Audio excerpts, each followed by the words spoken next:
मोदी जी को कहना चाहता हूं, मोदी जी आपने हमारे ऊपर इतने केस कर लिए, आपने ईडी छोड़ दी, आपने सीबीआई छोड़ दी, आपने पुलिस छोड़ दी, आपने इनकम टैक्स छोड़ दिया हमारे पीछे, आपने जेल भेज दिया हमारे 5 सबसे बड़े नेताओं को। आम आदमी पर एक समय ऐसा था जब आम आदमी पार्टी के सबसे टॉप के 5 नेता जेल में थे एक साथ। उसके बाद भी केजरीवाल का कुछ नहीं बिगाड़ सके। अब तो एक ही तरीका बचा है मोदी जी केजरीवाल से निपटने का, केजरीवाल का कत्ल करवाना पड़ेगा, केजरीवाल की हत्या करवानी पड़ेगी। उसके अलावा अब केजरीवाल आपसे संभलने वाला नहीं है। अब आपके बस का नहीं है केजरीवाल, आपने सब कुछ करके देख लिया, अब केजरीवाल का कत्ल ही करवाना पड़ेगा। और एक तरीका है, मैं पहले भी बोल चुका, लेकिन वो मोदी जी के बस का नहीं है। मैंने 500 स्कूल बनवाए दिल्ली में, आप 5000 स्कूल बनाओ।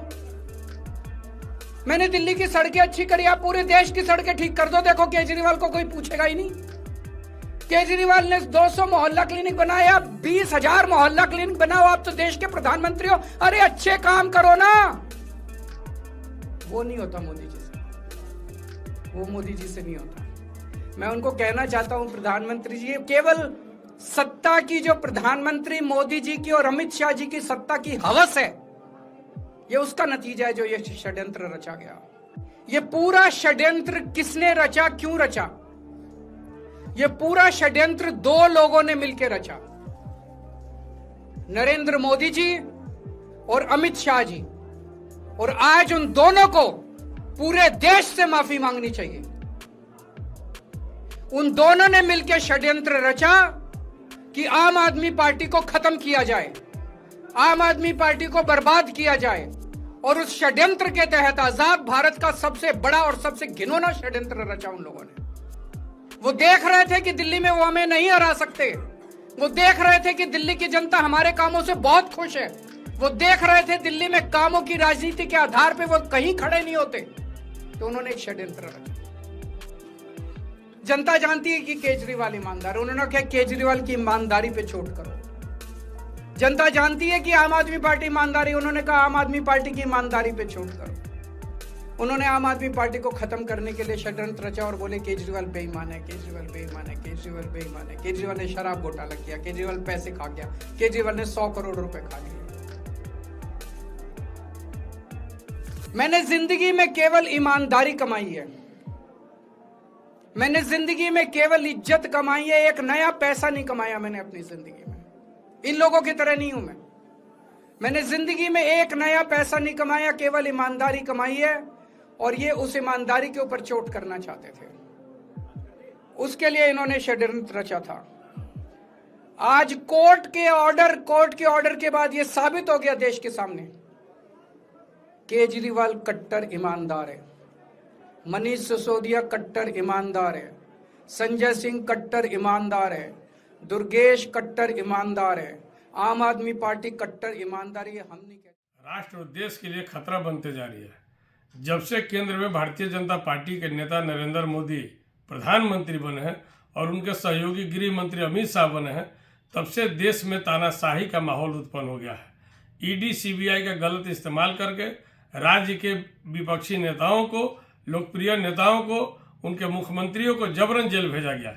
ईडी सीबीआई इनकम टैक्स का गलत इस्तेमाल करके दिल्ली के लोकप्रिय मुख्यमंत्री अरविंद केजरीवाल, उप मुख्यमंत्री मनीष सिसोदिया सहित कई नेताओं को जेल भेजा गया। झारखंड के मुख्यमंत्री, अति लोकप्रिय मुख्यमंत्री, हमारे युवा मुख्यमंत्री हेमंत सोरेन जी को भी जमीन के मामले में फर्जी तरीके से फंसाकर जेल भेजने का काम किया। हमारे नेता राजद सुप्रीमो लालू प्रसाद यादव को भी पशुपालन का मामला हो, लैंड फॉर जॉब का मामला हो और कई मामलों में जबरन जो कि उनका नाम डाल के फंसाने का कोशिश किया गया। आज राजजोबेनी कोर्ट दिल्ली ने जो कि अरविंद केजरीवाल और मनीष सिसोदिया सहित 23 आरोपियों को शराब घोटाले में बरी कर दिया गया। आज काफी खुशी का माहौल है, देश में खुशी की चर्चा चल रही है कि ईमानदार नेताओं को न्यायपालिका से न्याय मिला है, न्यायपालिका पर लोगों को भरोसा है। हम उम्मीद करते हैं कि हमारे राजद नेता, हमारे आदरणीय नेता, देश के सबसे बड़े सामाजिक न्याय के प्रणेता लालू प्रसाद यादव भी जल्द बरी होंगे। बीजेपी के ईडी सीबीआई इनकम टैक्स के गलत इस्तेमाल कर न्यायालय में दिग्भ्रमित करने का काम किया जा रहा है। इन लोगों के खिलाफ में जबरन जो है कि नाम डाला जा रहा है, जबकि जांच के समय किसी भी तरह का कोई भी प्रूफ और सबूत ये लोग नहीं दे पाते हैं। लेकिन विपक्ष मुक्त भारत बनाने का इनका जो सपना है उसको राउज एवेन्यू कोर्ट ने चकनाचूर किया है। फर्जी तरीके से हमेशा लोगों को फंसाने का काम कर रहे हैं। राज्य की जनता, देश की जनता अब जो है कि जागरूक हो चुकी है। इनके मंसूबों को सफल नहीं होने दिया जाएगा। निश्चित तौर पर आज का दिन भारतीय जनता पार्टी के लिए ईडी, सीबीआई, इनकम टैक्स के लिए काला दिवस के रूप में देखा जाएगा और न्याय की जीत के रूप में देखा जाएगा। न्यायपालिका का हमेशा सम्मान रहा है, आगे भी सम्मान रहेगा। हम लोग को न्याय तंत्र पर भरोसा है।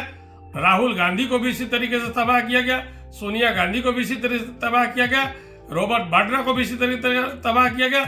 हमारे नेता तेजस्वी यादव, उनके पूरे परिवार को, राबड़ी देवी सहित सभी परिवार को तबाह किया जा रहा है। निश्चित तौर पर हमारा मानना है कि न्यायपालिका इन पर भी जो है कि सकारात्मक फैसला देगी और सही फैसला देगी और इनको बरी करने का काम करेगी।